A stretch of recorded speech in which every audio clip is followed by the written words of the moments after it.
김지의 돌직구쇼에 오신 여러분 반갑습니다. 김지입니다. 전 오늘도 저희 돌직구쇼 오픈 스튜디오 앞에 나왔습니다. 민주당 이재명 대표 선친의 묘소가 훼손되는 사건이 있었습니다. 이재명 대표는 매우 격앙된 입장을 낸 바 있었죠. 누가 이 주술적인 저주를 한 것 같다라는 얘기까지 했습니다. 그런데 알고 봤더니 이재명 대표 문 중에서 기가 좀 약한 것 같아서 기를 불어 넣어주려고 응원하려고 그 돌을 묻어놓은 것으로 드러났습니다. 다소 황당한 결과입니다. 잠시 후에 이야기 나눠보겠습니다. 저는 비가 오나 눈이 오나 매일 아침 이곳에서 여러분을 기다리겠습니다. 김지의 돌직구쇼 지금 라이브로 시작합니다. 잠깐만요.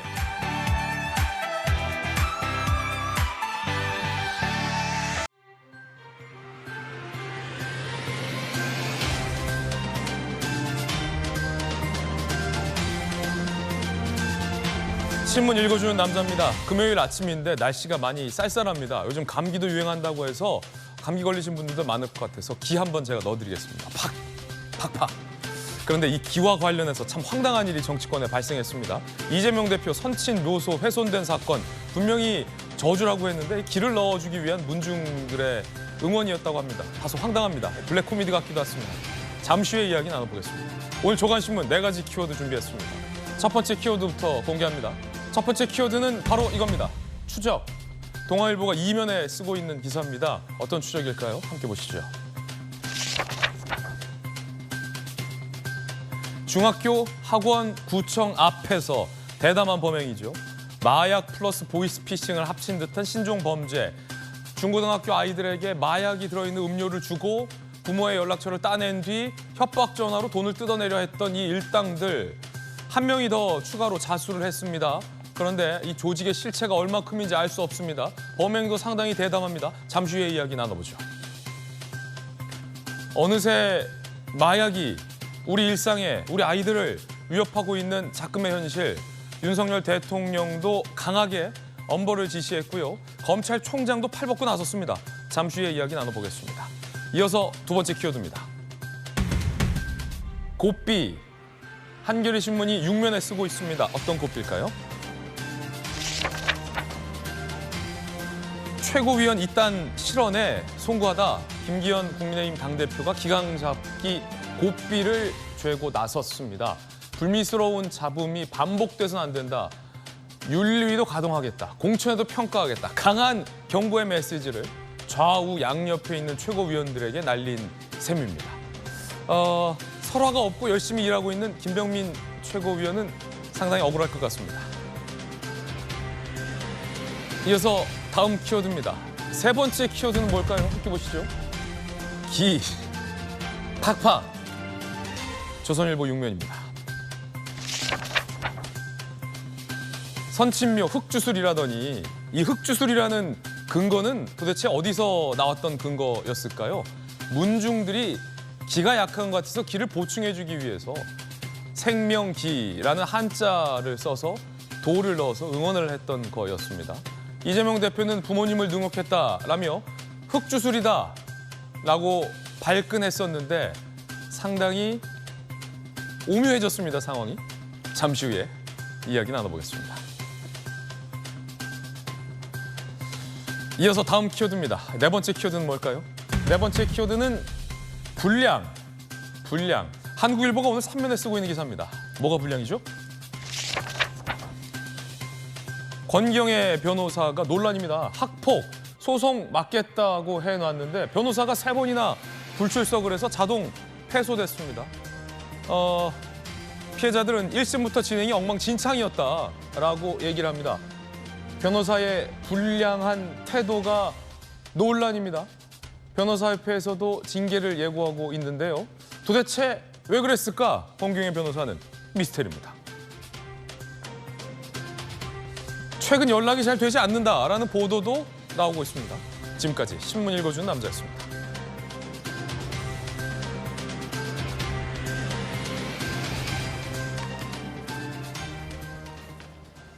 쌀쌀해졌습니다. 따뜻한 분명 봄이었는데 어느덧 쌀쌀한 꽃샘추위가 찾아온 아침, 오늘 아침 함께하신 분들 소개해드리겠습니다. 검사 출신의 김광삼 변호사님, 그리고 국민의힘 최고위원 중에서 유일하게 설화가 없는 김병민 최고위원 나오셨습니다. 돌직구쇼 좌장, 서울시 정무부시장을 역임한 민주당의 김영주 의원, 동탄의 아들 전용기 의원 나오셨습니다. 어서 오세요. 자, 오늘 저희가 준비한 첫 번째 이야기부터 시작하겠습니다. 응원, 기, 저주, 흑주술, 상당히 거리가 있는 단어입니다. 어찌 보면 좀 황당한 사건이었습니다. 첫 번째 이야기 주제부터 공개하겠습니다.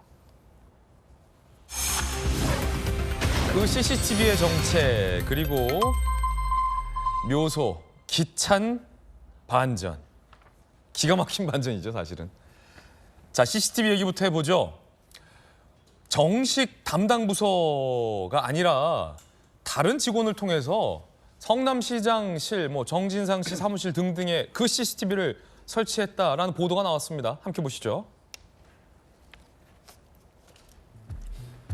2011년 상반기 친분이 있는 성남시 직원을 통해서 집무실 CCTV 설치를 지시했다.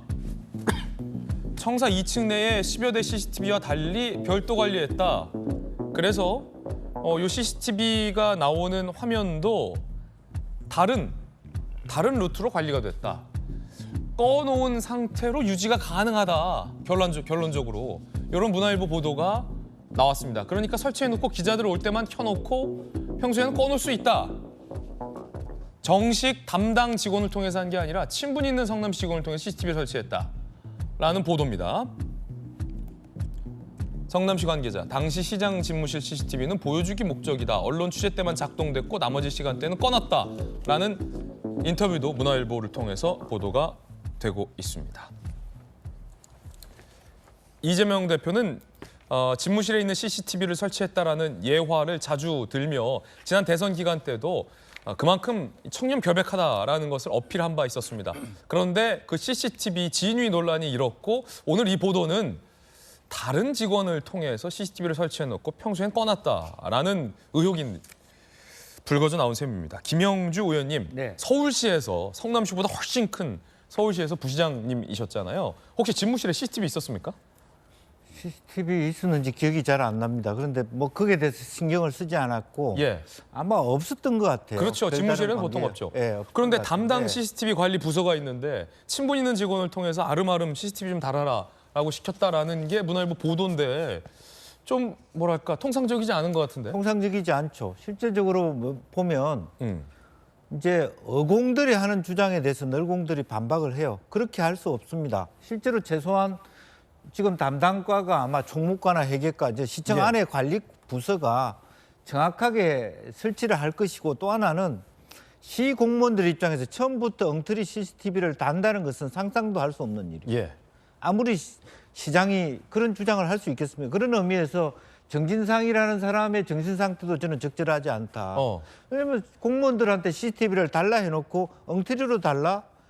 받아들일 수 없는 주장을 하는 거죠. 나는 그런 의미에서 저 주장이 어떻게 가능한가. 처음부터 제가 주장했던 것은 정상적인 CCTV였는데 제가 노무현 대통령 청와대 이야기를 했잖아요. 예. 그때 기록을 하기 위해서 녹음기 있다는 걸 대통령께서 말씀하셨어요. 그 얘기를 한 이유는 남 험담하지 말라는 뇌물 그런 거하고 상관없었어요. 우리끼리라는 방식에 말을 쉽게 하지 마라, 조심해라 이런 이유였고 그런 의미에서 아마 자기네들도 소리 녹음을 줄였을 것이다. 저 안에 모든 자기네들끼리 시장하고 정책실하고 앉아서 이런저런 정말 녹음이 돼서는 안 된 얘기도 하는 분위기였기 때문에 자기네들이 녹음은 줄였을 것이다. 그런 예측은 할 수 있어요. 그러나 처음부터 엉터리 CCTV를 달았다. CCTV가 설치 안 됐다. 이런 것은 시 공무원들 입장에서는 절대 받아들일 수 없는 그런 상황이었고 다만 정상적인 CCTV를 달아놓고 본인들이 스스로 끄는 것은 어쩔 수가 없었을 거예요. 한 번도 그게 체킹이 되지 않았다고 하니까. 이제 그런 의미에서 저는 왜냐하면 그 CCTV를 단 이유는 전전부터 시장이 하도 뇌물죄를 많이 당하니까 깨끗한 시정을 한다는 의미였다는 의미에서 상징적으로 CCTV를 달았으나 소리는 안 들어오게 했을 정도는 했겠다. 그런 생각이 듭니다. 그렇군요. 정진상 전 실장 측의 입장도 준비가 돼 있습니다. 여전히 CCTV는 잘 작동되고 있었다라는 입장을 고수하고 있습니다. 만약 당시 이 시장이 CCTV 꺼놨다고 한다면 검찰이 입증해야 한다. 정상 작동했다는 게 중요하다. 누가 설치했는지는 중요하지 않다라는 입장도 문화일보에 밝힌 바 있습니다. 지금 어쨌든 문화일보 보도고 사실로 단정할 수는 없는 의혹입니다.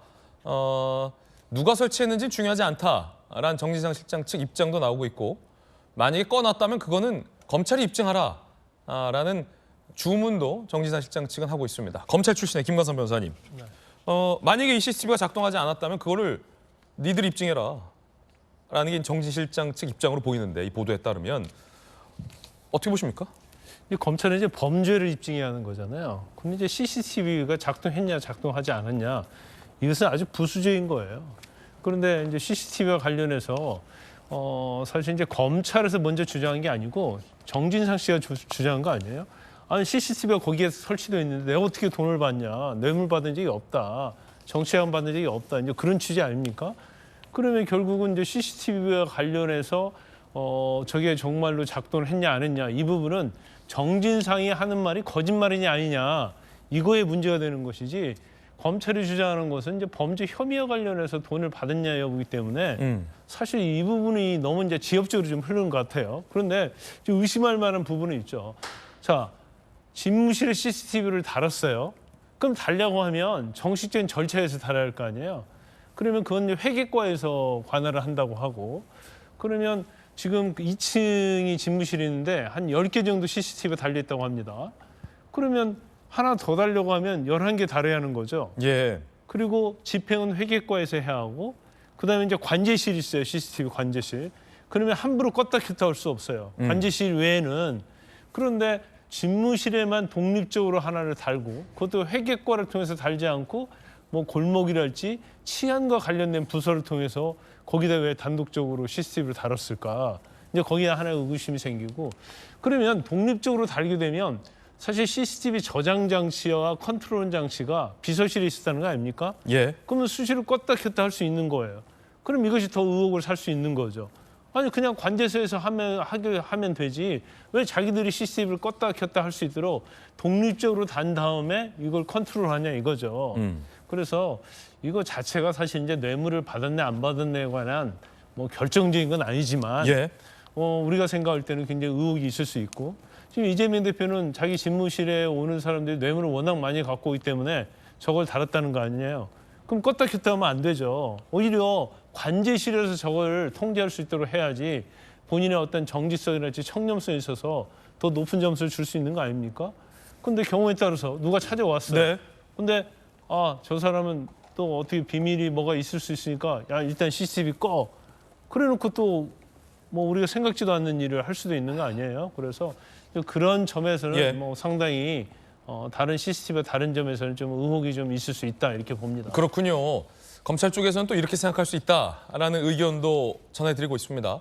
앞서서는 이제 중앙행정부처에서 부시장으로 계셨던 김용주 의원의 의견, 검찰 출신 김관선 변호사의 의견 전해드리고 있고요. 또 다른 보도에서는 정진상 실장 측은 소리까지 녹음되고 있었다라고 주장했지만 한 시청 직원의 인터뷰를 통해서 녹음은 안 되고 있었다라는 인터뷰도 나왔습니다. 그렇다면 정진상 실장 측의 얘기와 상당히 다른데요. 함께 보시죠. 녹음 기능이 없었다. 정진상과 친분이 있어 설치 요청했다는 일부 보도는 사실과 다르다. 비서실 요청으로 설치했다. 정진상은 몰랐다라고 얘기를 했고요. 중요한 거는 녹음 여부인데 녹음 기능이 없었다라고 이 직원은 얘기합니다. 정진상 실장 측은 소리까지 녹음됐었다라고 했는데 A씨 주장과는 배치되고 있는 대목입니다. CCTV 관련된 이재명 대표 그리고 유동규 씨 입장도 상당히 다릅니다. 한번 들어보시죠. 면담 요청이 막 수백 건이 쌓이는데 오는 사람마다 책에다가. 꽂아가지고 정보 안에 뭐 들어있어? 우리 봉투야. 그래서 내가 돌려줬는데 이런 게 너무 많았던 거예요. 예를 들면 그 사람이 나 그 1,000만 원 줬습니다. 라고 주장하면 내가 아닙니다. 돌려줬습니다. 이거 내가 입증해야지. 달고 광고를 했던 거예요. 그랬더니 면담 요청이 확 줄어버렸어. 어쨌든 참 괴로운 추억이죠. 그러니까 그동안 대국민 이제 사기극 중에 하나가 나는 시장실에다가 CCTV를 뒀다. 그게 사실은 그 가짜 CCTV거든요. 전혀 뭐 음성이고 뭐고 들어가는 게 아니라 그냥 달려있기만 한 CCTV였고요. 그거를 어떻게 알았냐면 이 시장님이 안 불편하시겠냐 한번 예전에 물어본 적이 있는데 정의상이 이거 저거 안 된다. 작동 안 한다. 그렇게 말한 적도 있었습니다. 초유의 CCTV 진위 공방까지 벌어지고 있는 상황입니다. 자, 그 가운데 50억 클럽 특검을 두고 어제 법안 소위가 파행을 빚었습니다. 특히 이 50억 특검을 두고 반대하고 있는 여당과 민주당의 의견이 갈린 건데요. 함께 보시죠. 일방적인 일정이다. 특검 도입 시 검찰 수사 방해 여부 따져봐야 한다. 국민의힘 의원들이 항의를 했고 특검법 상정 합의 후 태도 바뀌었다. 김건희 특검 막기 위한 면피 교란용이 의심된다라고 마찰을 빚고 있는 와중입니다. 그 가운데 이 50억 특검에 대해서 공개적으로 이건 수사 방해다라고 반발을 했었던 한동훈 장관을 향한 민주당 의원들의 견제도 상당한 상황입니다. 김남국 의원은 최근 출마설이 제기되고 있는 한동훈 장관에 대해서 내 지역구 나와라라고 이야기를 했습니다. 그러자 국민의힘 여당에서는 어떤 반응 보였을까요? 들어보시죠. 한동훈 장관 총선 나올 것 같습니까? 안 나올 것 같습니까? 100% 나온다고 생각합니다. 100% 나옵니까? 민주당은 좀 두렵습니까? 오히려 나오면 땡큐죠. 한동훈 장관이 김남국 의원 지역구로 나온다 이래도 땡큐예요? 그러면 전 땡큐입니다. 진짜 나와주세요. 지역에서 열심히 돌아다니고 있기 때문에 한동훈 장관 와도 걱정 없습니다. 장혜찬 제가 씨. 지도부로서 단원들의 한동훈 장관의 이모님을 전략 공천하는 방안을 한번 논의해 보겠습니다. 그러니까 장관보다는. 이 논문을 일저자로 썼습니다. 이모하고 같이. 누구와 같이 썼다고요? 이모하고요. 이모. 제 딸이요? 이모하고 제 이모 누구의 이모 말씀이신가요? 이러면은 안 돼. 저는 적절한 태도는 아니라고. 저의 위트로 지금 국민들이 여당이고. 이거 이모 한번 잘못 말했다가 김남국 의원 너무 놀림 당했는데요. 장혜찬 최고위원이 또 김남국 의원하고 잘 아는데 너무 놀리는 거 아닙니까? 한동훈 장관의 이모를 전략 공천한다는 거는 꼬집은 거죠. 그러니까 이모라고 이야기한 것은 일단 먼저 김남국 의원이 잘못한 거고요. 이거에서 뭐 국민의 지탄을 좀 받았고 냉정하네 전용기 의원. 확실히 이제 냉정해. 이런 실수를 하지 않겠다라고 남국 의원이 얘기하는 걸 봤기 때문에 저는 김남국 의원 앞으로 실수는 더 안 할 것 같은데 저 뭐 위트라고 이야기를 하지만 예. 바로 면전에 대고 뭐 한동훈 장관 이모를 검토하겠다라고 하는 예. 것은 어떻게 보면 좀 놀린 걸로 놀린 거죠. 보여지기 때문에 완전 놀린 이것은 거죠. 또 장혜찬 최고위원께서 좀 잘못한 거 아닌가. 예. 인간적으로 이거는 예. 좀 너무한 것 아닌가. 이 정도 얘기하면 되지 않을까 싶습니다. 지금 만약 한동훈 장관이 동탄에 나온다. 환영합니다. 약간 3초 주저한 것 같은데 지금. 3초 정도 생각할 시간을 좀 주시면 네, 알겠습니다. 네. 3초 생각하고 환영한다. 저는 어떻게든 그냥 누구를 뭐 위해서 막 이런 거기보다는 제가 혼자만의 역할을 잘하면 된다고 생각하기 때문에 저는 환영한다 이렇게 말씀드릴 수 있겠을 것 같습니다. 예, 그렇군요. 주술, 기, 응원, 생명. 너무나도 다른 단어들이 이 한 가지 사건에 복합적으로 뭉쳐 있습니다. 결과가 나왔는데 엄청난 반전입니다.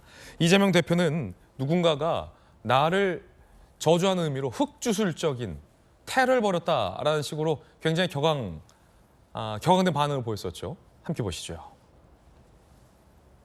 흑주술이라더니 선친묘소 훼손 반전.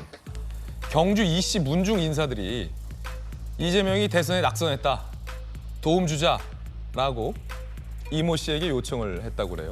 이후 함께 이재명 대표 선친묘소에서 기 보충 작업을 했다라고 얘기를 했습니다.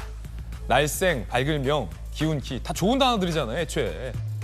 생명과 밝음과 기운. 이모 씨는 순수한 뜻에서 한 일 이렇게 커지는 줄 몰랐다. 수사 후 돌을 빼내 묘소에 기가 다시 빠져. 생명, 기, 돌을 다시 넣어줬으면 좋겠다라고 얘기를 하고 있습니다. 이 선생님, 이 선생님 얘기 들어보죠.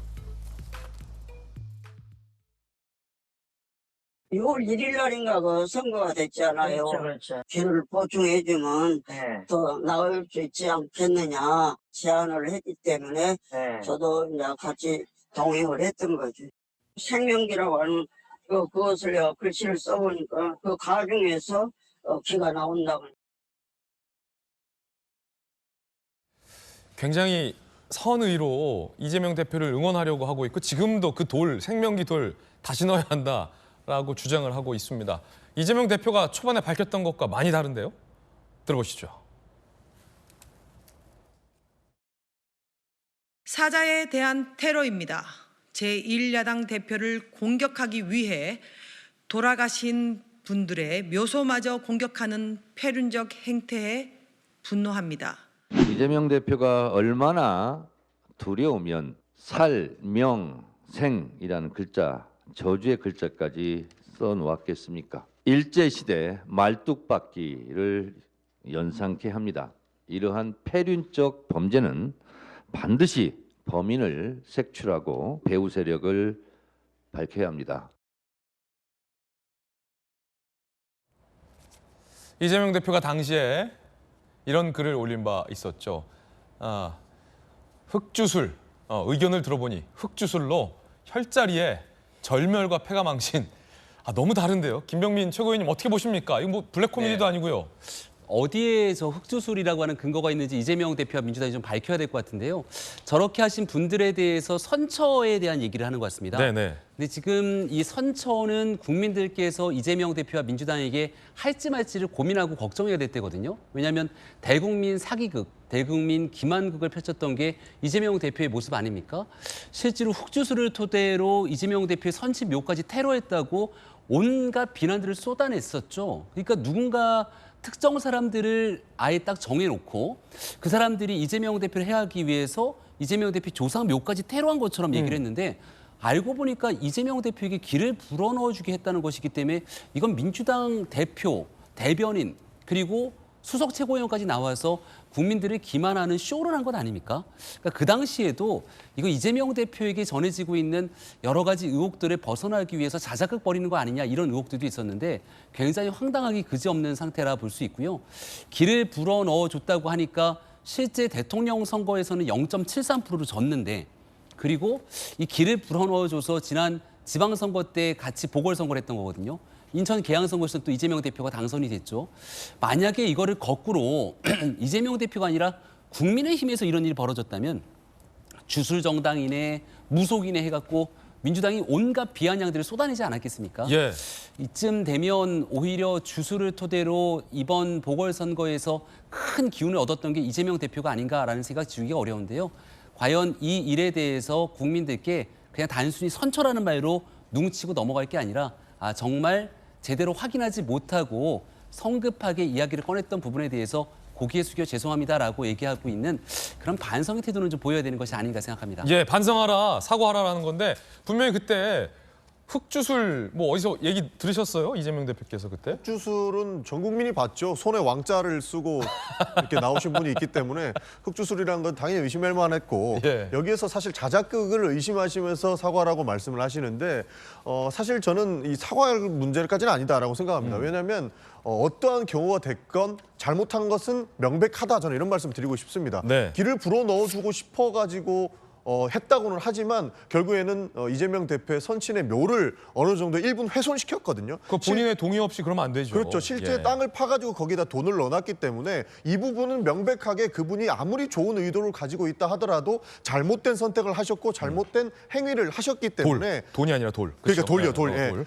제가 말 실수했나 봅니다. 네네네네. 예, 정확하게 잘못된 행위를 했기 때문에 해당 부분에 대해서는 뭐 처벌을 받던지 뭐 다양한 어떻게 책임을 지는 행동을 보여야 될 것이다. 저는 이런 말씀 드리고 싶습니다. 그렇기 예. 때문에 이것을 자작극이기 때문에 이 대표 당신이 책임져라 이렇게 얘기하는 것은 조금 좀 어폐가 있다. 이런 말씀 드리고 싶습니다. 네, 반박도 전해드리고 있고 김영주 의원님 네. 조금 더 신중하게 이재명 대표 측과 민주당 지도부가 왜냐하면 정청래 최고위원까지 발언을 했었잖아요. 뭐 혈자리를 막아서 일제시대 때 말뚝 박는 얘기까지 국민들 앞에 했는데 이게 다 지금 빈소리가 돼버리지 않았습니까? 빈소리가 됐고 오히려 김재원 최고의 말이 맞는 소리죠. 표가 된다면 조상의 몇 자리도 오히려 판다. 이제 이렇게 돼버린 거죠. 그렇게 지금 이 상황 때문에 오히려 검진법사 얘기도 못하게 됐고 왜 청와대에서 나왔냐 얘기도 좀 하기 쑥스럽게 된 거죠. 예. 네, 그런 부분이라서 어떤 확정되지 않은 걸 갖고 초기에 미리 저렇게 공세를 하는 것 너무 그것도 일종의 확정 편향적인 그런 행태예요. 그래서 정말 사실에 근거한 것만 정당에서 논평하고 또 발언했으면 좋겠다 그런 말씀드립니다. 예. 그러니까 무언가를 규정하는 게 상당히 좀 중요한데 조금 더 이재명 대표 측이 신중했으면 좋았을 것이다라는 패널들의 의견도 전해드리고 있습니다. 여당은 어떤 입장 냈을까요? 코미디. 박수영 의원, 여의도 연구원장. 자신을 저주했다고 주장했는데 코미디도 이런 코미디가 없다. 김웅 의원, 체포한 부결 비난 여론에 기 보충을 흑주술로 둔갑시키는 위대한 영도자 동지다라고 엄청 놀리는데요. 김광삼 변호사님. 아니 근데 저는 이제 처음에 저 문제가 나왔을 때, 문제 제기했을 때 지금 끝자만 좀 불분명했잖아요. 예. 앞에가 생명이단 말이에요. 예. 그 생이란 건 굉장히 살아있는 거고 죽을 사자에 반대되는 거잖아요. 명은 어두울 암자에 반대되는 거 명 아니에요. 그래서 끝자가 뭐 살 그런데 생명이 있는데 끝에 살 별로 그렇게 어울리지 않는 글자단 말이에요. 그래서 뭐 저건 좀 검토를 좀 하고 조사를 해봐야 된다 이제 그런 생각을 했는데 굉장히 그 문중 의도는 좋았던 것 같아요. 그러니까 그분도 이 씨더라고요. 이 씨. 문중이니까요. 네. 그런데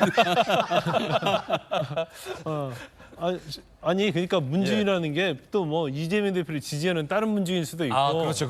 그렇죠. 어쨌든 이모 씨인 건 같은 이모 씨니까 본인이 같은지는 모르겠어요. 그렇죠. 그런데 검사 출신이라 예리해요. 그런데 사실 지금 0.7 몇 %로 대통령 선거 떨어졌잖아요. 예. 그런데 이 문중의 생각해 보니까 인천 계양을에 출마했는데 별로 기운이 안 좋다는 거예요. 예. 그래가지고 저걸 해줬다는 거 아니에요. 그럼 또 우리가 그냥 재밌게 얘기하면 이재명 대표 그 당시 처음에 엄청나게 힘들었단 말이에요. 여론조사 보면 뭐 박빙 나오고 그랬어요. 그렇죠. 나중에 결과는 좀 그렇지 않았지만 그러면 사실 저 기운을 받아서 이재명 대표가 당선이 된 게 아닐까 이런 생각이 들고 또 아까 그 문준이 얘기 하잖아요. 저걸 치워버리면 다시 또 기운이 또 사라질 수 있다는 거죠. 그러면 제가 볼 때는 저분들을 처벌할 게 아니고 이재명 대표 입장에서는 좀 고마워해야 한다. 예. 자신을 위해서 또 그렇게 해줬기 때문에. 그리고 또 선거 있을 때마다 또 찾아가서 좀 길을 좀 불어 넣어달라고 문중에 좀 부탁을 해야 하는 게 아닌가. 좀 그런 생각이 들어요. 경주 이씨, 이재명 대표도 경주 이씨잖아요. 경주 이씨 문중 어른들이 부탁을 한 것 같습니다. 이재명 대표 입장 나왔습니다. 부모님의 묘소를 훼손하는 행위는 이유 여하를 막론하고 벌어서는 안 될 일. 복수 난수라 했으니 수사당국에 선처를 요청한다라고 뭐 선의로 한 거니까 이제 이재명 대표는 뭐 선처를 요청했습니다만 이재명 대표도 처음에 굉장히 멸절, 저주, 흑주술이라고 반발했었는데 그 입장이 조금은 민망하게 됐습니다. 자, 첫 번째 이야기 전해드렸습니다. 이번엔 저희가 준비한 두 번째 이야기 시작하겠습니다. 주제를 공개하겠습니다. 의전원 취소는 정당하다. 저희 돌직구쇼에서 어제 가장 빠르게 뉴스 속보로 저희가 취재를 해서 전해드린 바 있습니다. 그 자세한 이야기보다 더 전해드리겠습니다. 조민 씨는 본인을 준공인이라고 호칭을 했습니다. 준공인이다. 글쎄요. 일단 법원의 입장부터 보시죠. 자, 어제는 저희가 뉴스 속보로 팩트 여부만 간략하게 전해드렸고 오늘은 상세하게 전해드리겠습니다. 어제 부산대 의전원 입학 허가 취소 처분 조민 씨가 청구한 겁니다. 법원이 기각했습니다. 절차상 하자 없다. 법원은 어머니 정경심 교수가 표창장을 위조한 것 대법원에서도 유죄가 나왔다. 이걸 근거해서 판단했다라고 밝혔습니다. 상식적인 판단이죠. 판결문 송달받은 날부터 30일 이후 입학 무효 처리를 하라 법원은 명령을 내렸습니다. 조민 씨 측은 항소를 시사했습니다. 부당함을 다시 다투겠다. 부산대 결정이 위법하다라는 입장입니다. 김병민 최고위원님, 한 가지 좀 이해가 안 되는 대목인데 표창장이 위조됐잖아요. 그 조민 씨 측도 그거를 부인하지는 않는 것 같아요. 지금 이 소송에서. 다만 표창장이 위조됐다고 해서 나의 입학이 취소되는 것은 위법하고 부당하다. 이 입장인 것 같은데 이 대목이 좀 잘 이해가 안 되는데 표창장은 위조했으나 입학은 정당하다. 이런 주장 아닙니까? 뭐 표창장이 이른바 의전원 입시에 이렇게 큰 영향을 미치지 않았다 이렇게 판단하는지 모르겠는데요. 조민 씨는 애당초에 표창장도 위조하지 않았다는 입장이었습니다. 김어준 씨 방송에 나와서 했던 얘기들 다 기억하고 있잖아요. 그때 말이 바뀌죠. 그리고 지금은 표창장이 위조된 게 분명하게 드러났고 또 부산대 의전원에 입시했을 때 이런 여러 가지 절차에 따라서 그 입시 요강을 보면 위법한 내용으로 이 입시에 임하게 됐을 경우에 그게 드러나게 되면 입학 허가 취소가 되는 건 당연한 일이거든요. 근데 거기에 대한 작은 내용들을 하나둘씩 삼아서 자신의 뇌피셜을 자꾸 법원에다가 소를 제기하는 것 같은데 이제 부산대 의전원도 좀 그만 괴롭히고 대한민국 사법부도 조민 씨 가족이 그만 좀 괴롭혔으면 좋겠습니다. 예. 많은 일들이 다 드러난 상태고요. 오히려 조민 씨 때문에 대한민국에서 부산대 의전원에 누군가가 들어가야 될 사람이 탈락을 했을 것이고요. 또 조민 씨가 의사로 활동하면서 조민 씨에게 진료받던 많은 사람들이 있을 것 아닙니까? 근데 의사 면허를 애당초 가져서는 안 되는 사람에게 진료받았던 사람들이 갖게 되는 그 피해는 조민 씨가 어떻게 감당할 겁니까? 이쯤 되면 좀 죄송하고 부끄러움을 알고 국민들께 이제 앞으로 과거에 있었던 일들을 반성하며 지내겠다라고 얘기하는 게 조민 씨 스스로가 얘기하는 준공인으로서의 자세일 텐데 여전히 조민 씨는 준공인이 되려면 아직 멀은 것 아닌가라는 생각이 듭니다. 아버지가 이제 조국 전 장관이고 대한민국 법무부 장관은 아주 짧은 기간 동안이지만 그래도 법무부 장관 했는데 법무부 장관 내외가 딸의 표창장을 위조했잖아요. 그 밖에 다른 스펙들도 위조했다라고 대법원에서 유죄가 나왔는데 이에 대해서 조 전 장관이 뭐 딱히 진정 어린 사과를 하거나 인정을 하는 모습은 보이지 않고 있어요. 오히려 표창장 위조된 게 아니다라고 거짓말했던 것에 대해서도 사과하지 않고 있는 모습인데 더 나아가서 딸의 입학 취소는 부당하다라고 법적 절차를 조국 가족이 지금 하고 있잖아요. 어떻게 보십니까? 법무부 장관이었는데 그래도. 그러니까 조 전 장관 입장에서는 딸과 아들 그리고 아내까지 그러니까 가족의 입장에서 생각하면 매우 슬픈 일이겠죠. 뭐 조민 씨도 마찬가지고. 근데 조 전 장관은 단순하게 가족을 챙기는 한 아빠 가장으로서의 역할이 아니라 대한민국 법무부 장관 또 민정수석을 지냈던 인사 아니겠습니까? 예. 그 누구보다 법치의 중요성, 공정과 정의를 입에 달고 살았고 본인의 SNS 글을 통해서 개천의 가재, 붕어, 개구리 이런 얘기를 꺼냈다가 국민들로부터 문매를 맞은 것 아닙니까? 이 정도의 상황이 됐으면 어느 정도 좀 인정하고 넘어갈 줄도 예. 알아야 되는데 조민 씨가 갖고 있는 이 멘탈에 관한 지적도 상당히 많은 사람들이 합니다. 지금도 아무렇지 않은 듯 나와서 활동하고 또 이런 모습을 보이는 게 조 전 장관이 해왔던 그동안의 일련의 상황들 오로지 내 지지층만 바라보면서 보편적인 도덕성 그리고 법치주의를 위반했던 위법에 관한 문제 이런 것과 상관없이 자기들의 얘기만 계속 하고 있는 거거든요. 그리고 그 모든 탓을 검찰이 향해서 손가락질하고 때로는 언론이 다 잘못된 일을 했다고 언론을 향해 지적질을 했던 상황들까지 기억이 나는데 이쯤 되면 조민 씨도 사람들의 관심을 받고 뭔가 본인의 활동들을 하고 싶은 생각은 이해를 하겠으나 조금 더 조민 씨 가족으로 인해서 피해받았던 보다 많은 국민들을 생각한다면 이쯤에서 멈추고 반성의 기회로 돌아가는 게 좀 긴 세월에 조민 씨 앞날에도 도움이 될 거라고 저는 생각합니다. 대법원에서까지 이 주요 스펙들이 위조되거나 부당하게 꾸며졌다라는 게 인정이 됐고 이번 소송에서도 재판부가 다시 한번 조국 장관, 조민 씨 측의 소송을 기각했는데 계속해서 이 조국 부녀는 이 스펙들은 위조된 적이 없다라는 입장을 보이고 있는 게 문제 같습니다. 과거에 이렇게 얘기했었죠. 들어보시죠.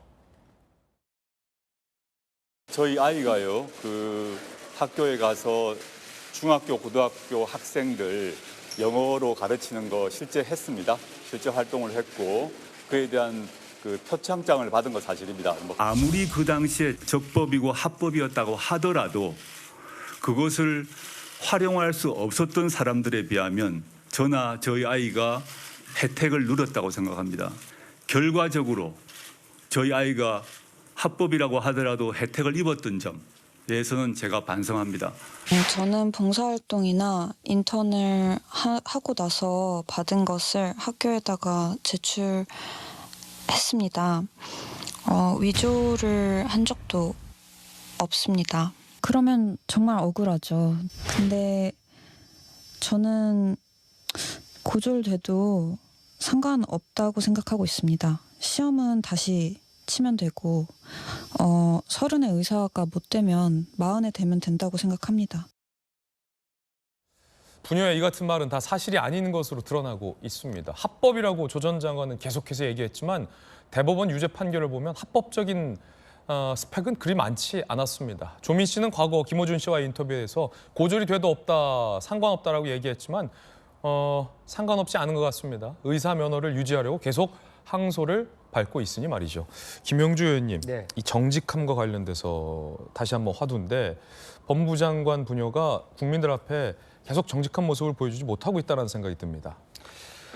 지금 사실은 전국적으로 돌면서 조국 교수가 북콘서트 하는 것도 저도 정상이 아니라고 생각하고 더군다나 거기에다가 조민 씨를 무대 위에 올려놓고 같이 토크를 한다는 것, 또 본인을 중공인이라고 얘기하는 것 모두 다 소위 부적절하다고 저는 생각을 합니다. 그러니까 과거에도 우리가 얘기했듯이 악법도 법이다 그렇게 얘기했지만 저건 악법이 아니고 정당한 법 논리에 의한 부산대 의정원의 조치입니다. 다만 개인적으로 보면 과도했다 혹은 이런 조국 장관이 장관으로 나오지 않았으면 사실은 모르고 넘어와서 의사가 될 뻔했다 이럴 수는 있겠죠. 예, 억울하다. 예. 그건 개인적 사정일 수 있습니다만 어쨌든 드러난 사실인 만큼 부산대가 저런 조치를 할 수밖에 없던 것은 분명히 합법적인 부분이고 그건 우리나라 법원이 그렇게 인정해 준 사실이라면 이제는 본인의 억울함이 있다 하더라도 그것을 받아들여. 왜 나만 그래? 다른 사람도 그런 사람이 있는데 이제 그렇게 마음이 들더라도 최소한 조국 장관은 자기 가족들에게 혹은 자기 딸에게 자제를 요청해야 되고 본인도 숙고하고 반성해야 되고 그런 차원에서 공식적 활동을 안 하는 게 맞습니다. 근데 지금도 무대 위에서 잘났다고 북콘서트를 하고 그걸 또 보러 가는 사람이 있고 그런 것이 이제 계속 인플레이션으로 엑셀레이팅 되고 있다는 게 저는 가슴 아프고 이거 자체가 그야말로 어떤 자기가 나름대로 뭐 강남 좌파 논리를 내세워서 지금 저런 일을 하고 있다는 게 정말 저는 좀 한편으로는 좀 심하게 얘기해서 가증스럽다 그런 생각이 듭니다. 전은기 의원님, 물론 이제 조미 씨 입장에서는 아버지 어머니가 해준 것에 대해서 좀 수동적으로 따라갔고 의사까지 됐고 내가 실력이 있는데 차라리 저 표창장을 안 받았으면 하는 억울함이 있을 수도 있을 것 같아요. 한 개인의 입장에서는 상당히 안타까운 일인데 근데 그렇다면 아버지가 법을 잘 알잖아요.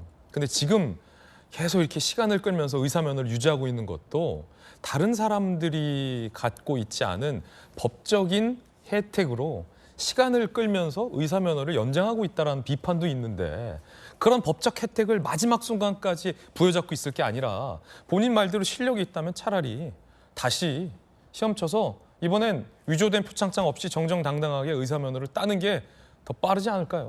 뭐 그렇다고 해서 우리가 모든 것을 포기해라라고 강요할 수도 없는 상황 아니겠습니까? 포기하는 게 아니라 본인이 부당하게 취득했으니 내려놓는 거죠.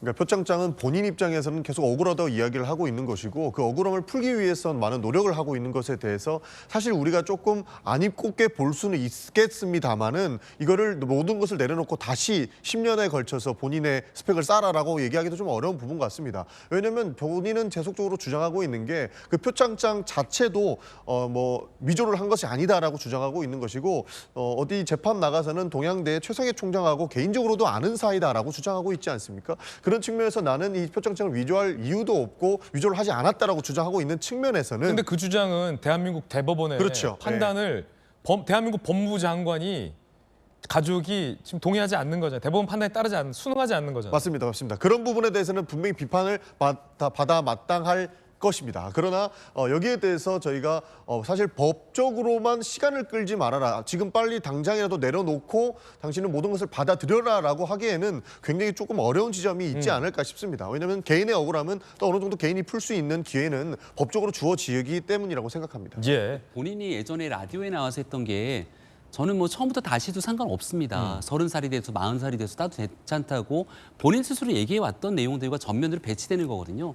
좀 전에 앵커께서 얘기했던 것처럼 실력 있으면 처음부터 다시 하면 되지 않느냐 반성하고 과거에 싸이 씨가 그 병역 문제 때문에 논란이 불거져서 대한민국 군대 2번 갔어요. 갔다 오고 다시 갔거든요. 그리고 나서 처음부터 다시 시작하고 난 다음에 월드스타로 발돋움하면서 굉장히 전 국민적 사랑을 받지 않습니까? 정말 잘못된 일들에 대한 반성하고 문제가 있다면 처음 라디오에서 김어준 씨랑 얘기했던 것처럼 다시 30살이 돼도 40살이 돼도 시작하겠다는 모습을 보여주면 될 텐데 그때 말이 왔다 갔다 다른 모습들을 벌써부터 보여주면서 이렇게 국민적 여론들을 회피하는 모습 그렇게 좋게 보이진 않을 거라고 생각합니다. 조미 씨는 이렇게 입장을 밝혔습니다. 아버지가 더 마음 아파하실 것이다 라고 말이죠. 준공인이 된 이상 간단히 입장을 밝히고자 의사면허 살아있는 동안 사회에 환원하는 마음으로 봉사하겠다. 오늘은 아버지 생신이다. 아버지가 더 마음 아파하실 것이다. 라며 또 딸로서의 입장도 밝혔습니다. 김광삼 변호사님, 준공인이다. 그러면서 뭐 아버지와 조 전 장관과 어렸을 때 찍은 사진까지 공개하면서 아버지 생신에 이런 판단이 나와서 아버지가 마음 아파할 것이다. 라는 입장을 또 보냈습니다. 아니, 아버지가 유명하면 자녀가 준공인이에요? 저건 제가 볼 때는 나르시즘의 일환이라고 봐요. 그러니까 자기 가족은 뭔가 다르고 자기 가족은 뭔가 사람들이 막 칭찬하니까 외모에서 다르고 학리에서 다르고 스마트한 면에서 다르다. 강남 좌파다. 이제 그런 어떠한 거에 빠져 있는 것 같아요. 저는 이제 가족적 나르시즘이라고 얘기하는데 인간인 이유는요. 부끄러운 짓을 하면 부끄러운 짓을 알기 때문에 인간이에요. 그런 부끄러운 짓을 하고도 부끄러운 줄 모르면 저는 인간이라고 볼 수 없다고 보거든요. 그러면 사실 지금 어머니인 정경심 교수가 징역 4년 받았잖아요. 대법원에서 확정됐잖아요. 유죄랄지 입학과 관련된 부분이 대부분 다 유죄로 났지 않습니까? 아버지 조국은 어떻게 됐어요? 지금 징역 2년 받았지 않습니까? 지금 항소심의 재판 중이에요. 이 정도 되면 좀 부끄러울 줄 알아야 하는 거 아니에요? 뭐 북콘서트를 해가지고 거기서 막 웃고 떠들고 조국은 항소심에서 확정되면 교도소 가야 돼요. 근데 그런 사람들이 자기 지지자만 바라보면서 저렇게 하는 거 저는 유선이라고 봐요. 왜냐하면 가족이 저 콘서트가 끝나고 집으로 가면 침울 올 거예요. 왜냐하면 뭐 부인이고 어머니가 교도소에 있잖아요. 징역 4년 살해하고. 앞으로 자기 항소심 재판 어떻게 될지 모르잖아요. 그럼에도 불구하고 저런 식으로 대응하는 것은 진짜 잘못된 거고요. 과연 자기의 입학 취소와 의사 면허가 살 수 있을 거라고 생각하고 저렇게 할까요? 저는 그렇지 않다고 봐요. 형사의 대법원 판결이 확정이 됐는데 그 대법원 확정된 판결을 뒤집기 전에는 저 행정소송에서 승소할 수 없어요. 알면서도 가는 거죠. 겉으로는 포장을 하는 거예요. 나는 의사면허가 살아있는 동안 봉사할 것이다. 그 말은 뭐예요? 항소심에 또 질 거 제가 볼 땐 뻔하거든요. 대법원 가겠다는 거죠. 그럼 대법원 결과 나오면 승복하겠어요? 또 다른 얘기 하겠죠. 하여튼 뭐 제가 정말 수많은 저도 많은 사건을 보고 또 많은 경우를 경험해봤지만 정말 멘탈에 있어서는 갑 중에 갑이다. 그런 생각이 듭니다. 토크 콘서트의 한 대목 듣고 또 의견 이어가겠습니다. 어쩌면 딸내미를 그렇게 야무지게 잘 길러봤는지. 저희 딸은 스스로 크기 때문에 제 말 잘 안 듣습니다. 혼자 컸습니다, 혼자. 아까 방송국에서 MBTI 질문이 나오게 됐는데 가까이 지켜볼 때 아빠는 어떤 유형이에요? ISTJ, 청렴결백한 논리주의자라는 아버지는 항상 제가 무엇을 하든 아니면 제가 뭘 하고 싶다고 하든 아니면 안 좋은 일이 생기든 좋은 일이 생기든 항상 제 편이셨거든요. 아빠 하고 싶은 거 다 하셔라 라고 말씀드리고 싶습니다. 네, 전은규 의원님. 저희가 이런 얘기들을 하고 있지만 저는 사실 이 조국 부녀 간의 이 모습들을 차라리 우리가 신경을 안 쓰는 것도 하나의 방법이지 않을까 싶습니다. 우리가 저 토크 콘서트 하는 모습을 보고 많은 비판들을 쏟아내고 있는데요. 사실 이런 비판들로 통해서 국민들은 더 안 좋은 시선을 가지게 될 것이라고 보는데 여기에서 문제점은 저분들이 표창장 위조를 했기 때문에 대법원에서 징역형을 선고받았다 한들 저분한테 우리가 너네는 잘못을 했기 때문에 행복하지 말아야 돼. 웃어서도 안 돼. 이렇게 얘기할 수 있는 권리는 없다라는 겁니다. 그래서 오히려 저 부녀가 본인의 억울함을 푸는 것에 대해서는 우리가 오히려 신경을 더 안 쓰는 것도 하나의 방법 중에 하나겠다라는 생각이 들고요. 본인이 하는 행동들에 대해서 국민들이 어떻게 느낄지도 충분히 본인들도 알고 있기 때문에 그 지점은 우리가 정확하게 좀 짚고 넘어가거나 신경을 안 쓰는 것도 하나의 방법이겠다 이런 생각이 듭니다. 복지부도 입장을 냈습니다. 이제 의사면허 주관부서가 보건복지부죠. 복지부 입장은 뭘까요? 입학 취소 처분 확정 시, 그러니까 30일의 유효가 있었잖아요. 행정절차법에 따라 의사면허 취소 처분 절차를 진행하겠다라는 원칙적인 입장을 내놨습니다. 그런데 김광삼 변호사님 항소를 했기 때문에 보건복지부에서는 항소를 하겠다고 밝혔기 때문에 의사면허 취소 처분이 바로 나오진 않겠군요. 아니 원칙적으로 그런데요. 예. 1심이 재판에서 졌잖아요. 예. 그런데 지금 그 입학 취소하고 졸업 신분을 유지하는 것은 이전에 그 처분에 대해서 집행정지 신청을 했어요. 그러니까 부산대에서 한 처분이 일시적으로 정지가 된 거예요. 그렇군요. 근데 정지 조건이 뭐냐면 1심 판결 선고로부터 30일까지거든요. 그러니까 이제 집행정지 효력이 없었기 때문에 취소는 돼요. 취소는 되기 때문에 저는 이제 언론 보도에 의하면 뭐 항소심 가고 대법원 가야지 할 수 있다고 하는데 1심 판결 선고 후에 그 집행정지 기간 30일 남아 있거든요. 그걸 지나면 보건복지부도 당연히 절차 진행해서 취소할 수 있다고 봐요. 만약에 취소를 했는데 나중에 뭐 항소심에서 조민 씨가 승소를 한다. 대법원까지 승소를 한다. 그러면 다시 뭐 그거에 대해서 번복이 될 수 있지만 뭐 이제는 1심 끝났기 때문에 집행정지 효력도 없어진 거고요. 이제 절차대로 진행이 가능하다 이렇게 봅니다. 예, 김관삼 변호사님 의견도 들어봤습니다. 두 번째 이야기 전해드렸습니다. 이번엔 저희가 준비한 다음 순서입니다. 뜨거운 소식 두 가지 엄선을 했습니다. 정말 충격적인 사건들이 요즘 우리 대한민국, 우리 일상에서 많이 벌어지고 있죠. 그와 관련된 어떤 소식들이 엄선돼 있을지 함께 만나보시죠. 핫투, 오늘 핫투입니다. 첫 번째 소식, 많은 우리 학부모님들이 깜짝 놀라셨을 겁니다. 아니, 강남 한복판에서 그리고 대치동 학원가에서 마약이 든 음료를 우리 중고등학교 아이들에게 나눠주는 일당? 더군다나 이걸 빌미로 부모에게 돈까지 뜯으려고 하는 범죄? 신종 범죄인데 마약이 이토록 취급하기 쉬웠나? 걱정이 여러 가지 듭니다. 관련해서 고등학생들만 이 음료를 마신 게 아니라 중학교 앞에서도 이들 일당이 마약 음료를 중학생들에게 나눠줬다라는 증언들이 나오고 있습니다. 지난 3일 오후 마약 음료 일당 중 일부가 대치동 학원가 가기 전 인근 중학교 교문 앞에서 CCTV에 포착이 됐습니다. 음료가 담긴 통 들고 학생들에게 접근하는 것을 봤다라고 중학교 인근 주민들의 진술도 나와 있습니다. 경찰이 추가 범행을 확인하고 있는 상황입니다. 더군다나 용의자 중 한 명이 간호사 출신이다라는 사실이 드러남에 따라 더욱더 많은 국민들이 경악하고 있습니다. 용의자 4명 중 3명의 신병을 확보했고 1명 추적 중이에요. 1명은 간호사 출신이라고 합니다. 음료 제조와 관련성이 있는지 확인하고 있다고 합니다. 고액 아르바이트 모집 글 보고 지원했다. 우리 마약인 줄 몰랐다라고 용의자들은 발뺌하고 있는 상황.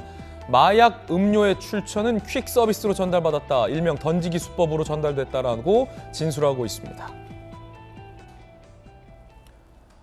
중고등학교 아이들에게 마약 성분이 든 음료를 건넨 일당들이 붙잡힘에 따라서 용산 대통령실도 충격적인 반응을 보이고 있습니다. 대통령도 가만히 있지 않았습니다. 들어보시죠.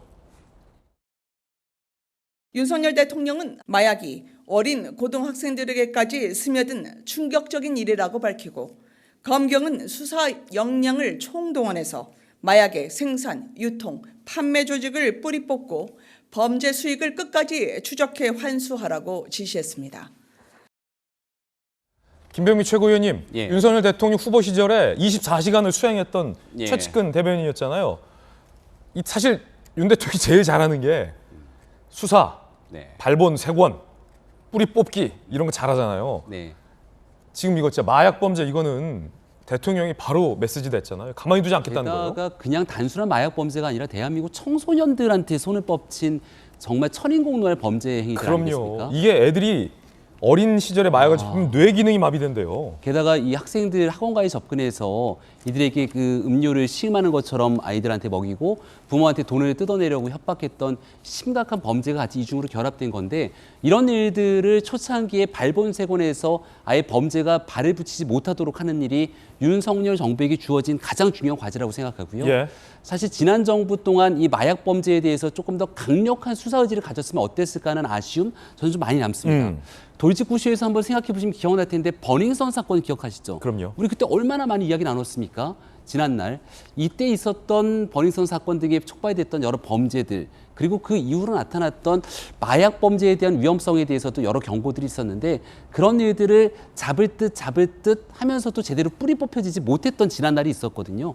한동훈 장관을 비롯해서 윤석열 대통령이 이 마약 범죄만큼은 확실하게 뿌리 뽑아라라고 거의 전쟁을 선포한 상황이기 때문에 특히 직접 굉장히 많은 뉴스 중에서도 이 마약 범죄에 대한 청소년들을 대상으로 위해를 가했던 일들 두 번 다시 그런 일이 일어나지 않도록 지금 이 순간부터 대한민국 검경이 최선을 다해서 여기에 대한 노력들을 다해 주기를 다시금 바랍니다.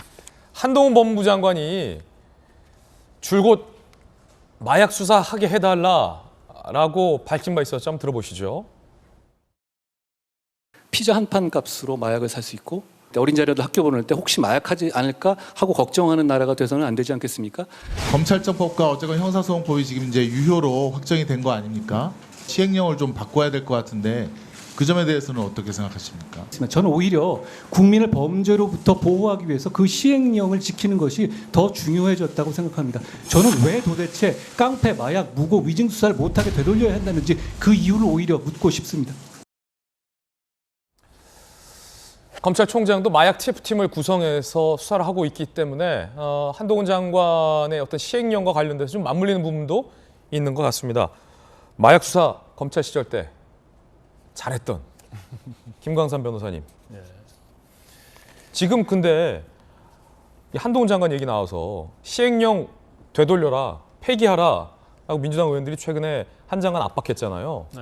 그럼 만약에 한동훈 장관의 시행령을 없애면 지금 검찰은 마약 수사 못하는 거예요? 마약 수사 못하죠.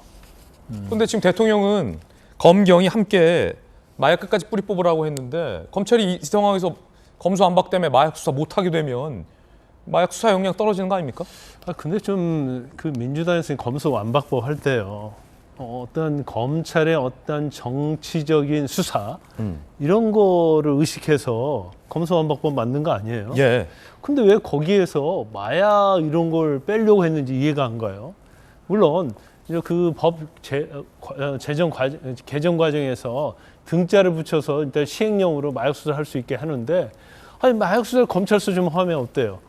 또 경찰이 하면 어때요?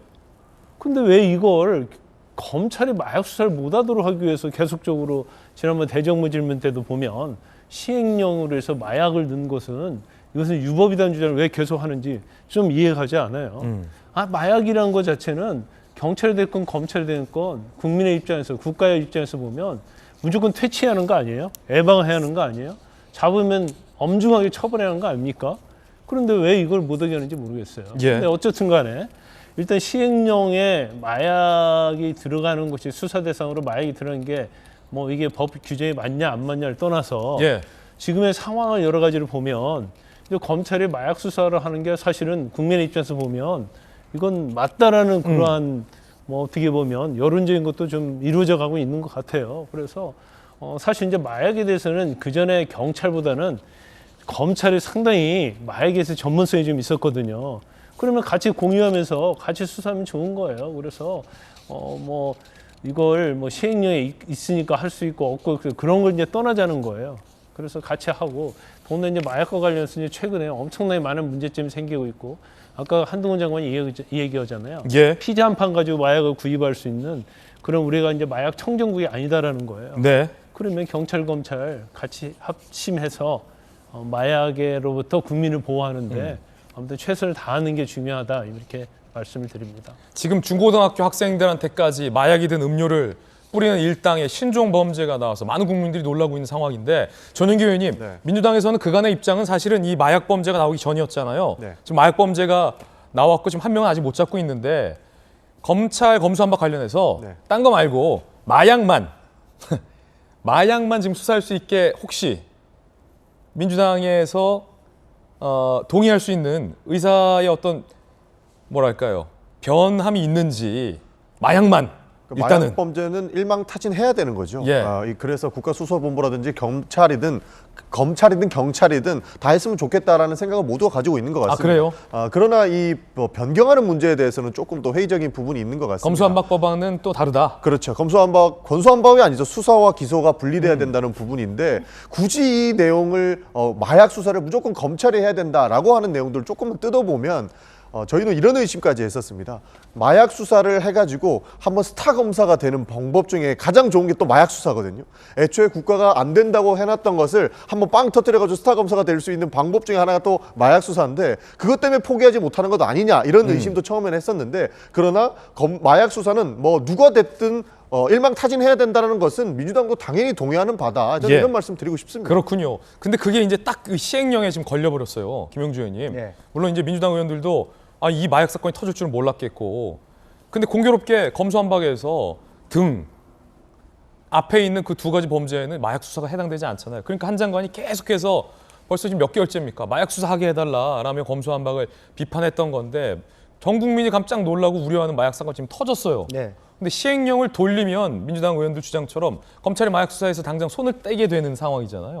근데 이 사건은 또 다르게 보면 보이스피싱 사건이에요. 그럴 수 있죠. 보이스피싱 조직이 마약까지 결합시켜서 더 치밀하게 들어간 조직이기 때문에 사실은 마약 사건이기도 하지만 민생 경제 범죄이기도 하거든요. 그건 얼마든지 현 시행령의 체제를 뭐 민주당이 어떻게 하든 수사할 수 있는 권한은 저는 있다고 보고 경제범죄, 부패범죄, 조직범죄이기 때문에 경제범죄로 들어가면 된다? 네. 사실은 이게 보이스피싱이 마약을 먹었다는 걸 가지고 부모를 협박해서 돈 내놔라고 하는 범죄이기 때문에 그 두 가지가 같이 있는 거죠. 그런 의미에서 민주당도 전체 우리 국가를 하나 유기체로 봤을 때 검찰과 경찰이 골고루 잼이 걸리지 않도록 지금 경찰이 어떻게 마약 수사를 다 합니까? 말하자면 역량도 안 되고 또 마약이라고 하는 건 유통 경로까지를 보면 국제성을 지니고 있고 그런 어떤 상당히 많은 어떤 복잡한 범죄에 해당되기 때문에 조금 더 그런 부분에 있어서 범죄의 또 질과 수준 또 우리 경찰이 감당할 수 있는가를 평가해서 하는 그런 어떤 지혜가 필요하지 않겠냐 저는 그렇게 생각이 듭니다. 지혜가 필요하다. 김광선 변호사님, 그 검사 시절에 마약 수사 많이 하시잖아요.